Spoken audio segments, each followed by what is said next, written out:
What up, people? It's your man Cypher Sam here today to bring you Bleach 524 chapter review. Let's jump right in. This should be a pretty quick chapter review.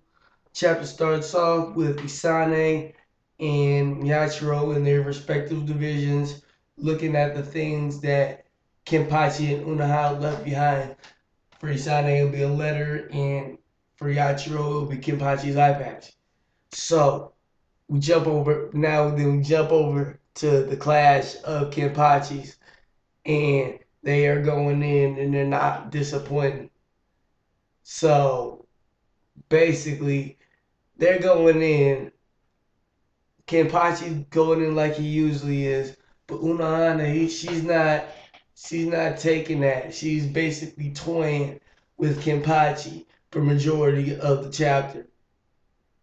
Like Kenpachi cannot touch her, like at all. Then Unohana's like, Unohana stabs him in the neck. She was like, "You're wildly swinging with one hand while the other one hand is doing nothing. I don't see how you could possibly enjoy this." Like, then he was like, "It's quite the opposite. You're using tactics and sneak techniques to damage me, and you're nothing like the person I once respected." Unohana come out like, respect isn't a thing you should call your enemy, especially in a death battle.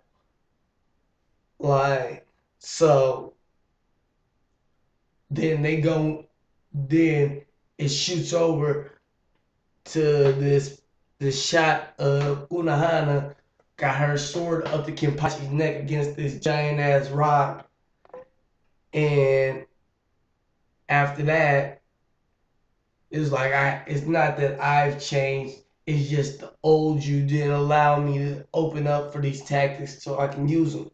So basically saying Kenpachi's gotten weaker. And it's not that Kenpachi's gotten weaker per se. It would be like the old Kenpachi. Kenpachi was ruthless back in the day. Like Kenpachi was ruthless. So like he didn't have as much stuff burdening him, and the only thing he lived for was the next battle, or to fight, or to find some kind of meaning for his life. That's why he swung his sword. Then after he fought Unohana, that made him be who he wanted to be, or how he turned out to be the Kenpachi Zaraki that we know and love. So basically,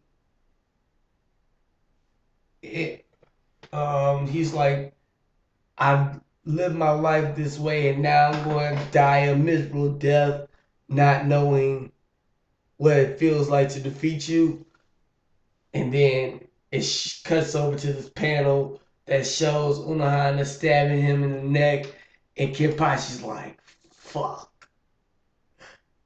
And then it cuts over to go to the next page, and it's like, apparently that was just like Unohana's spiritual pressure, like causing him to hallucinate and made him lose consciousness a little bit.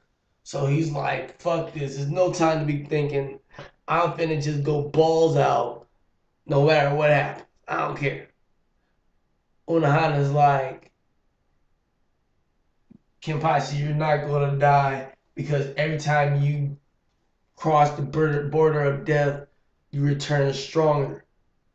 That means, like, I don't know exactly what that means. That may come into play if they're going to give Kenpachi a Shikai, which would be kind of least necessary now that we see Kenpachi is not as OP as we thought he was. Because at the beginning of the series, we thought Kenpachi Zaraki was so OP, and it'll be just hacks to give him nothing, give him a Shikai. Now, since we've been in the whole war, like Kenpachi may need a Shikai at least to deal with these Star Knights. Then, but yeah, she was like, "You're not gonna die. Every time you cross the border of death, you return stronger. That's a misconception I put upon yourself, and you put upon yourself, and also my sin." And that basically wraps up the chapter. Like I said, overall, a pretty good chapter for what it was. It was a straightforward battle chapter. So you can't really expect too much development in a battle chapter. So it was a pretty good chapter. Like, damn, I was about to say, can't wait to see it animated, but Bleach is over. Um, what I see happening next is gonna be most likely a flashback.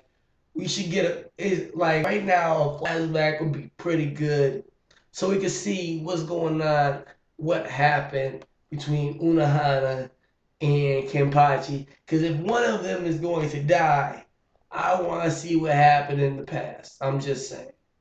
But that's it for me. Make sure you rate, comment, like, subscribe, all that jazz. And y'all have a good one.